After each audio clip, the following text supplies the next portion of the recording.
Govinda Greens, premium and limited plots, prime location, destination that define your status. In front of Ames, Govinda Greens.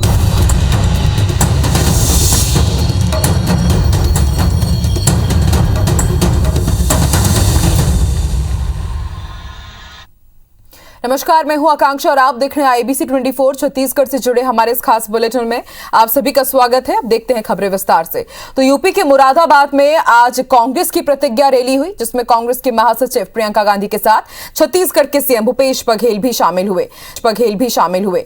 सभा को संबोधित करते हुए मुख्यमंत्री भूपेश बघेल ने केंद्र सरकार और यूपी में योगी सरकार पर हमला बोलते हुए कहा कि दोनों सरकारें किसानों को कुचलने का प्रयास कर रही हैं।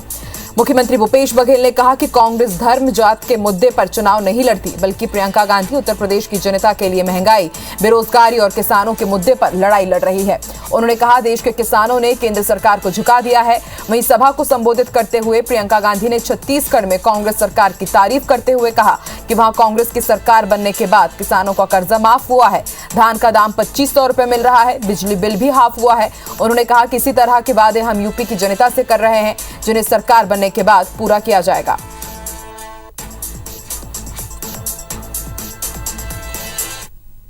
प्रतिज्ञा इसलिए है क्योंकि खोखला वचन नहीं है। आपको मुख्यमंत्री जी ने कहा कि किस तरह से उन्होंने वचन दिया और 2 घंटे के अंदर अंदर कर्ज माफ किए। उन्होंने आपको बताया कि किस तरह से छत्तीसगढ़ में आज कांग्रेस की सरकार 2500 रुपए क्विंटल धान खरीद रही है। ये सच्चाई है। अगर हम कह रहे हैं, हम करके भी दिखाएंगे। महंगाई बढ़ गया है, महंगाई आसमान छू रहा है। लोग पेट्रोल नहीं भरा पा रहे हैं, डीजल नहीं भरा पा रहे हैं, रसोई गैस की कीमत बढ़ गई है, खाने के तेल की कीमत बढ़ गए हैं। तो घर में पैसा नहीं है तो बाजार में सन्नाटा है।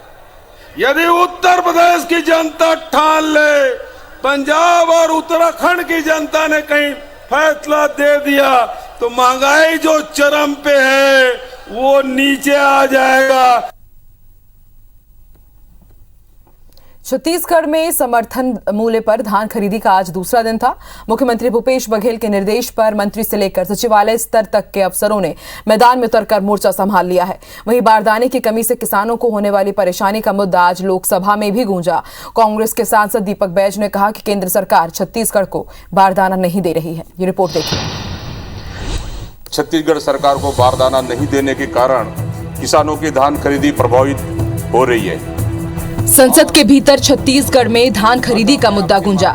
बस्तर के सांसद दीपक बैज ने लोकसभा में धान खरीदी का मुद्दा उठाते हुए कहा कि केंद्र सरकार छत्तीसगढ़ को बारदाना नहीं दे रही है, जिससे किसानों को परेशानी हो रही है। केंद्र सरकार के द्वारा छत्तीसगढ़ सरकार को बारदाना नहीं देने के कारण किसानों की धान खरीदी प्रभावित हो रही है और अतः मैं आपके माध्यम से केंद्र सरकार से आग्रह करता हूं कि छत्तीसगढ़ सरकार को तत्काल बारदाना प्रदान करे। राज्य सरकार का कहना है कि धान खरीदी हमारी सर्वोच्च प्राथमिकता है। मंत्री रविंद्र चौबे और शिव डहरिया ने कहा है कि छत्तीसगढ़ में हम रिकॉर्ड धान की खरीदी कर रहे हैं। बारदाने की जमाखोरी के खिलाफ कार्रवाई के लिए कलेक्टरों को निर्देश दिए गए हैं। हमारा राजीव गांधी किसान न्याय योजना भी किसानों के खातों में हस्तांतरित समय समय पे होगा। अब बारदानों की भी कीमत 25 रुपये का इजाफा हो गया है। आप समझ लीजिए छत्तीसगढ़ के किसानों में इसमें काफी खुशहाली है। धान खरीदी शुरू होने के बाद मुख्यमंत्री भूपेश बघेल के निर्देश पर मंत्री से लेकर सचिवालय स्तर के अफसरों ने मैदान में उतरकर मोर्चा संभाल लिया है। Chief secretary, commissioner, IG, collector और एसपी ने धान की गुणवत्ता, बारदाने की व्यवस्था, स्टॉकिंग, रखरखाव, सुरक्षा, उठाव और गुणवत्ता की जांच की। इधर अवैध धान परिवहन के खिलाफ कार्रवाई का सिलसिला भी जारी है। इसी कड़ी में पेंड्रा के पतगवा में 3 जगहों से 470 क्विंटल धान जब्त किया गया और उड़ीसा से आ रहा अवैध धान सुकमा जिले के कस्तूरी में पकड़ा गया। Bureau report, IBC 24। एक तरफ प्रदेश सरकार किसानों को ऋण मुक्त करने का अभियान चला रही है, तो वहीं दूसरी तरफ अंबिकापुर में फर्जीवाड़े के तहत किसानों के नाम पर फर्जी ऋण बांटे जा रहे हैं और उन्हें कर्जदार बनाया जा रहा है। उधर भोले भाले किसानों को इसकी भनक तक नहीं है। IBC 24 ने एक ऐसे ही खुलासे के बाद हड़कंप मचा हुआ है। आखिर क्या है ये पूरा मामला, एक रिपोर्ट देखिए। ये हैं चांदो के रहने वाले कैलाश, जिनके पास न तो 1 डिसमिल जमीन है और न ही ये खेती करते हैं। लेकिन लखनपुर की चांदो समिति ने इनके नाम पर 16 लाख रुपए का ऋण पास कर दिया है। हैरानी की बात यह है कि कैलाश को इसकी जानकारी तक नहीं है और न ही उसने इसके लिए कोई आवेदन दिया था। कैलाश को इसकी जानकारी तब लगी जब उसने बैंक पासबुक प्रिंट कराया, जिसमें लोन जारी होने के साथ साथ राशि अलग अलग खातों में ट्रांसफर भी कर दी गई है। कैलाश अकेला ऐसा किसान नहीं है, बल्कि तालिब को भी खाद के नाम पर 90,000 का लोन बिना आवेदन किए जारी कर दिया गया है। अब इन्हें इस बात की चिंता सता रही है कि आखिर लोन की राशि कैसे जमा होगी। खाते में 16,65,000 का लोन दिख रहा है। तो लोन लिए थे आप? नहीं लिया हूँ मैं। कैसे पता चला? फिर अभी कितना है पैसा आपके अकाउंट में? अभी तो 861 रुपया है अकाउंट में। कितनी डिसमिल जमीन है आपकी? 1 डिसमिल जमीन भी नहीं है। कोई जमीन नहीं? कोई जमीन नहीं है। तो कितना का आप लिए थे खाद? लिया था 6,000। 6,000 का। और कितना का लोन हो गया आपके ऊपर? 90,000। वो तो स्टेटमेंट निकलवाने के बाद ही पता चला कि 90,000 का एक्स्ट्रा लोन है। तो कौन किया है गड़बड़ी? प्रबंधक के द्वारा किया गया होगा। ये फर्जीवाड़ा हुआ है लखनपुर के चांदो समिति में, जहां किसानों के नाम पर फर्जी लोन न सिर्फ बांटे गए बल्कि दूसरों के खातों में ट्रांसफर भी कर दिए गए। आरोप है कि समिति प्रबंधक सुमित वर्मा ने ये फर्जीवाड़ा किया है।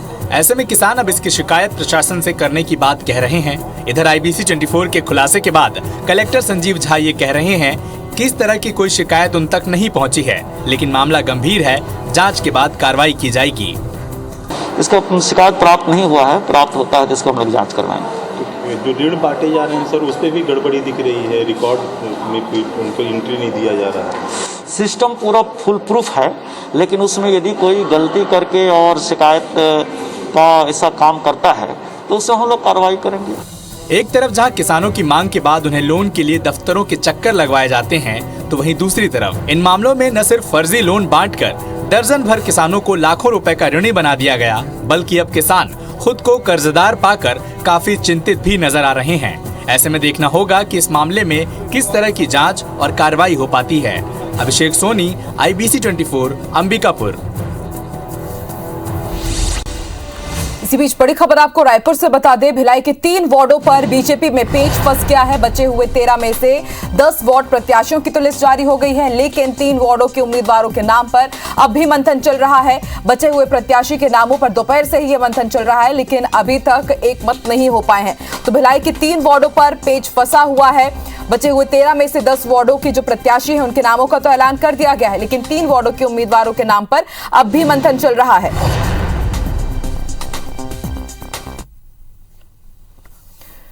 तो छत्तीसगढ़ में 15 निकायों में 20 दिसंबर को मतदान होने हैं और प्रत्याशियों को लेकर नामांकन की आखिरी तारीख से एक दिन पहले तक खींचतान चली। बीजेपी को भिलाई तो वहीं कांग्रेस और बीजेपी दोनों को बैकुंठपुर, शिवपुर चर्चा और सारंगढ़ में प्रत्याशियों के नाम पर काफी मशक्कत करनी पड़ रही है। ये रिपोर्ट देखिए। निकाय चुनाव में नामांकन के आखिरी दिन से एक दिन पहले तक प्रत्याशियों के नाम को लेकर खींचतान चलती रही। बीजेपी और कांग्रेस दोनों ही दलों के भीतर कुछ सीटों के लिए आखिरी वक्त तक बातचीत चली। कांग्रेस में 3 नगरपालिका बैकुंठपुर, शिवपुर चर्चा और सारंगढ़ को लेकर सबसे ज्यादा पेच फंसे हुए थे। कोरिया जिला के बैकुंठपुर और शिवपुर चर्चा में वहां की जनता चुनाव बहिष्कार की मांग पर अड़ी रही। नतीजा ये हुआ कि बीजेपी और कांग्रेस के एक भी प्रत्याशी यहां अब तक नामांकन नहीं कर पाए हैं। हालांकि देर शाम यहां भी प्रत्याशी घोषित कर दिए गए। अलग अलग क्षेत्रों में अलग अलग लोगों को जिम्मेदारी दी गई है और जिन जिन क्षेत्रों में जिनकी जवाबदारी है वो लोग रहेंगे। जिला कांग्रेस कमेटी, प्रदेश कांग्रेस कमेटी के पदाधिकारी उसको मॉनिटर कर रहे हैं। नगरीय निकाय के चुनाव के लिए कांग्रेस पूरी तरह से तैयार है। नगरीय निकाय जो हमारे 15 निकायों में चुनाव हो रहा है, 4 नगर निगम, 5 नगर पालिका और 6 नगर पंचायतें हैं, इसमें सारी सीटों में हम जीत के आएंगे। खड़गवां के मामले में कुछ विवाद था, लेकिन कल माननीय मुख्यमंत्री जी ने निर्देश दिए हैं कि खड़गवां की जनता अगर वो रहना चाहती है, कोरिया जिला में जिन लोग रहना चाहते हैं वो कोरिया जिला में उनको शामिल कर लिया जाएगा, और जो लोग बैकुंठपुर मनेंद्रगढ़ जिला में रहना चाहते हैं उनको मनेंद्रगढ़ जिले में रहने की अनुमति दी जाएगी। आज सभी नगरीय निकायों के नामों पर फाइनल विचार हुई और उन नामों पर जो प्रदेश चुनाव समिति की मुहर लग गई है। वहीं बीजेपी ने रिसाली, भिलाई चरोदा और भिलाई नगर निगम के प्रत्याशियों की सूची जारी कर दी। रिसाली नगर निगम के 40 वार्ड में से 4 पर सहमति के लिए नेताओं को देर शाम तक मशक्कत करनी पड़ी। इस पर कांग्रेस ने भी बीजेपी में असहमति को लेकर तंज कसा। निकाय चुनाव के नामांकन फॉर्म भरा रहे हैं और जितने प्रत्याशी घोषित हो चुके हैं उनका सभी नगरीय निकायों में चल रहा है। देखिए, भारतीय जनता पार्टी में इस समय गुटबाजी चरम पे है। नेताओं में लट्ठम लट्ठा चल रही है। कोई भी नेता एक दूसरे का नेतृत्व स्वीकार करने को तैयार नहीं है। लगातार बैठक के बावजूद भी भारतीय जनता पार्टी के नेता नगर निगम जैसे वार्ड के टिकट को भी फाइनल करने की स्थिति में नहीं है। दरअसल बैकुंठपुर और शिवपुर चर्चा में चुनाव बहिष्कार की वजह है मनेंद्रगढ़, चिरमिरी, भरतपुर नाम से बनाए गए जिले में खड़गवां ब्लॉक को शामिल करना। कोरिया के लोगों की मांग है कि खड़गवां ब्लॉक को कोरिया में ही रहने दिया जाए। इसे लेकर कोरिया बचाओ मंच ने चुनाव का बहिष्कार किया है। Bureau report, IBC 24। छत्तीसगढ़ के 15 निकायों में 20 दिसंबर को मतदान होने हैं और कल नामांकन जमा करने की अंतिम तारीख है। इसी कड़ी में कई पार्टियों के प्रत्याशियों ने नामांकन दाखिल किया। कांकेर के नरहरपुर नगर पंचायत के चुनाव के लिए कांग्रेस के 8 पार्षद प्रत्याशियों ने शक्ति प्रदर्शन के साथ नामांकन दाखिल किया। सारंगगढ़ नगर पालिका चुनाव को लेकर भी नामांकन का दौर रहा, वहीं जबकि किसी भी राजनीतिक पार्टी से अभी तक पार्षद उम्मीदवारों का टिकट फाइनल नहीं हुआ है। भानु प्रतापपुर के वार्ड नंबर 9 में उपचुनाव होना है। इसके लिए भी कांग्रेस पार्टी से शांति बघेल ने नामांकन जमा किया। वहीं निकाय चुनाव को लेकर दुर्ग जिला काफी यहां पर फोकस किया जा रहा है। यहां 3 नगर निगम के चुनाव है। इसके अलावा जिले जामुल नगर पालिका का भी चुनाव है। इसके लिए जनता कांग्रेस छत्तीसगढ़ के प्रत्याशियों ने नामांकन रैली निकाली और उसमें अमित जोगी भी शामिल हुए।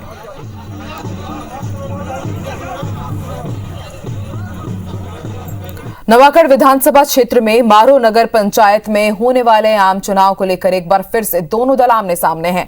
नगर पंचायत का गठन साल 2008 में हुआ था, जिसके बाद से 2 बार यहां नगर पंचायत का चुनाव हो चुका है, जिसमें साल 2008 में बीजेपी को नगर पंचायत अध्यक्ष की कुर्सी मिली थी, तो दूसरी बार कांग्रेस ने इस पद पर कब्जा किया। आपको बता दें, मारो नगर पंचायत में 4416 मतदाता है। बीजेपी ने अब तक 13 प्रत्याशियों की घोषणा कर दी है, जबकि कांग्रेस ने अब तक अपने प्रत्याशियों की घोषणा नहीं की है। बड़ी खबर आपको जगदलपुर से बता दें, धान के पैरावट में आग लगी है और इस आग में 3 बच्चे झुलस गए हैं और 2 बच्चों की मौत हो गई है। मुरकुची गांव की ये घटना बताई जा रही है। इस वक्त की बड़ी खबर आपको बता रहे हैं, जगदलपुर से धान के पैरावट में आग लगी है और इस आग में 3 बच्चे झुलस गए हैं, 2 बच्चों की मौत हो गई है। मुरकुची गांव की दर्दनाक घटना है। और ज्यादा जानकारी के लिए बात करेंगे हमारे सहयोगी नरेश से। नरेश, क्या है ये पूरा मामला? देखिए, घटना दोपहर बाद की है। शाम के करीब जो है पैरावट में बच्चे सुबह से खेल रहे थे। इनमें एक बच्चे की उम्र 9 साल, दूसरे की 5 साल है और तीसरे बच्चे की उम्र 4 साल है। अचानक किसी वजह से पैरावट में आग लग गई, जिससे मौके पर ही काफी ज्यादा झुलसने से एक बच्चे की मौत हो गई। इसके बाद ग्रामीणों ने 2 बच्चों को निकाला, लेकिन इनमें से एक बच्चा काफी ज्यादा जला हुआ था, तो तब उसको जब लेकर जा रहे थे इलाज के लिए, तब रास्ते में उसने दम तोड़ दिया, जबकि एक बच्चा गंभीर है और उसे मेडिकल कॉलेज अस्पताल के लिए इलाज के लिए भर्ती किया गया है मेडिकल कॉलेज। तो ये काफी गंभीर हादसा हुआ है और सारे गांव में एक तरह से काफी घटना के बाद से काफी मातम का माहौल है। और धान के बाद ये पैरावट अक्सर गांव में रखा जाता है और कभी कोई बीड़ी या सिगरेट या माचिस की वजह से इस तरह की घटनाएं कई बार देखने में आती हैं, पर इस बार ये काफी गंभीर हादसा हुआ है। भानपुरी थाना क्षेत्र का ये मामला है। जी, शुक्रिया नरेश पूरी जानकारी के लिए। विदेश से लौटे छत्तीसगढ़ 18 लोगों ने अपना मोबाइल स्विच ऑफ कर लिया है। बाकी के 58 लोगों को क्वारंटीन कर दिया गया। इसके साथ ही जिन लोगों के मोबाइल बंद हैं उनकी पतासाजी के लिए स्वास्थ्य विभाग ने पुलिस को अब लिस्ट दे दी है। क्वारंटीन लोगों की जांच और मॉनिटरिंग के लिए एक एएनएम को जिम्मेदारी सौंपी गई है। केंद्र सरकार की ओर से तय 7 दिन की क्वारंटीन अवधि पूरे होने के बाद 8वें दिन फिर से इनका सैंपल लिया जाएगा और जांच कराया जाएगा। इस दौरान रायपुर मेडिकल कॉलेज या फिर एम्स के माध्यम से इनके सैंपल की जीनोम सीक्वेंसिंग भी की जाएगी। इसके अलावा आज रायपुर में 6 लोग कोरोना संक्रमित मिले हैं, जिनमें से 2 लोगों ने मोबाइल स्विच ऑफ कर लिया है। वहीं एक ने अपना गलत नंबर दिया है और दूसरे ने फोन रिसीव नहीं किया। 2 अन्य को कोविड सेंटर ले जाया गया है। आपको बता दें, नए कोरोना वेरिएंट ओमिक्रॉन की पहचान के बाद 166 लोग फॉरेन से छत्तीसगढ़ लौटे हैं। इनमें से 76 लोग रायपुर आए हैं। स्वास्थ्य विभाग ने इन 76 लोगों को पता लगाने के लिए, इनके बारे में जानकारी जुटाने के लिए जब इनको कॉल किया तो 18 लोगों ने मोबाइल बंद कर रखा है। देखिए, हमारे को जो लिस्ट मिली थी वो 76 लोगों की थी और उसमें से हमने 58 समथिंग का ट्रेस कर लिया था। बाकी के लोगों का हमें मोबाइल नंबर या तो स्विच ऑफ या नॉट रिस्पॉन्डिंग मिला, जिसको हमने पुलिस में दे दिया है। दुर्ग जिले में डायरेक्टरेट ऑफ रेवेन्यू इंटेलिजेंस के दबिश से हड़कंप मच गया। डीआरआई की टीम ने आज सुबह करीब 6 बजे दुर्ग जिले के बड़े सराफा व्यापारी सहेली ज्वेलर्स के 5 ठिकानों पर दबिश दी। मध्य प्रदेश से आई करीब 50 लोगों की टीम ने सहेली ज्वेलर्स के दुर्ग सराफा लाइन, गांधी चौक स्थित ज्वेलरी दुकान, गोडाउन, भिलाई की सुपेला, आकाशगंगा स्थित सहेली ज्वेलरी शॉप और संचालकों के 2 निवास स्थान पर दबिश दी। इस कार्रवाई में सीएएफ के फोर्स भी सुरक्षा में तैनात रहे। वहीं मई में सांखला ज्वेलर्स के ठिकानों पर भी डीआरआई की टीम ने दबिश दी थी, जिसके बाद संचालक प्रकाश सांखला को अपने साथ मध्य प्रदेश भी ले गई थी, जहां से इस दबिश के तार जुड़े होने के अनुमान लगाए जा रहे हैं। फिलहाल इस मामले में डीआरआई की ओर से कोई बयान सामने नहीं आया है। राजधानी पुलिस ने तेलीबांधा मरीन ड्राइव स्थित व्हाइट अर्थ कैफे में चोरी छिपे लोगों को हुक्का पिलाते 2 संचालक समेत 6 हुक्का पीने वालों को भी गिरफ्तार किया है। मिली जानकारी के मुताबिक कैफे में देर रात पार्टी और हुल्लड़बाजी की शिकायत पुलिस को मिली थी, जिसके बाद तेलीबांधा थाना पुलिस मौके पर पहुंची तो वहां 6 लोग हुक्का पीते मिले। इसके बाद सभी को थाने लाकर प्रतिबंधात्मक धाराओं के तहत कार्रवाई की गई है। पुलिस को मौके से 3 नग हुक्का पॉट और हुक्के में इस्तेमाल किए जाने वाला सामान भी जब्त किया है। साथ ही कैफे के दोनों संचालकों तनुज पंजवानी और रवि आहूजा के खिलाफ कोर्ट एक्ट के तहत कार्रवाई की। लगातार शिकायत प्राप्त होने पर कैफे का लाइसेंस निरस्त कराने की कार्रवाई की जा रही है। राजधानी रायपुर समेत पूरे प्रदेश में हुक्का बार के खिलाफ कार्रवाई जारी रहेगी। एसएसपी रायपुर ने बताया कि माननीय बिलासपुर हाईकोर्ट ने अपने आदेश में पुलिस की किसी भी तरह की कार्रवाई पर रोक न लगाते हुए सिर्फ राजेंद्र नगर थाने की टीआई की ओर से एडिक्शन हुक्का बार को जारी नोटिस पर अगली सुनवाई तक रोक लगाई है। एसएसपी रायपुर के मुताबिक राज्य सरकार के आदेश के अनुरूप हुक्का बार में हुक्का पिलाते या पीते पाए जाने पर पहले की ही तरह कार्रवाई होती रहेगी।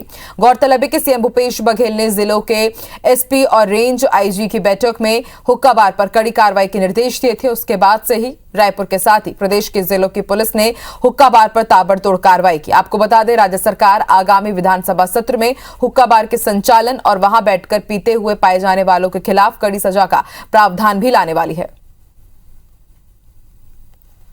हुक्का बारों पे जहाँ पे भी कोटपा अधिनियम का वायलेशन हो रहा है उसके ऊपर कार्रवाई रायपुर पुलिस के द्वारा लगातार जारी है। जो एक ऑर्डर की बात की जा रही है उसमें एक पर्टिकुलर कैफ़े पे एक पर्टिकुलर और नोटिस जो थाना प्रभारी ने दिया था उसके स्टे की बात है। हुक्का बार पे कोटपा अधिनियम के वायलेशन पे कार्रवाई पे किसी प्रकार की रोक नहीं है। जो भी वायलेशंस होंगे उनके ऊपर कार्रवाई जारी रहेगी। दंतेवाड़ा पुलिस को लोन वर्राटू अभियान के तहत बड़ी सफलता मिली है। पिछले 10 साल से कई जिलों में नक्सल अभियान में सक्रिय रहने वाले 5-5 लाख के नक्सली दंपति ने डीआईजी सीआरपीएफ विनय कुमार और एसपी दंतेवाड़ा के सामने सरेंडर किया। आपको बता दें, आत्मसमर्पण करने वाले नक्सल दंपति 70 से ज्यादा जवानों की हत्या में शामिल हैं। इसके अलावा साल 2021 में हुई तर्रेम मुठभेड़ समेत दक्षिण बस्तर की 12 बड़ी घटनाओं में शामिल थे। आपको बता दें, इस अभियान के तहत अब तक 119 इनामी समेत 459 नक्सलियों ने समर्पण किया है।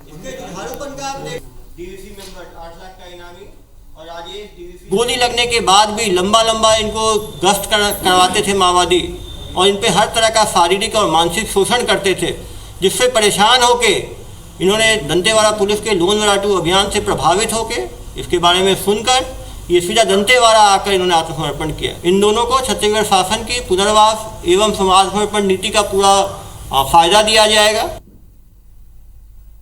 इस बुलेटिन में फिलहाल इतना ही। आप देखते रहिए IBC 24। नमस्कार।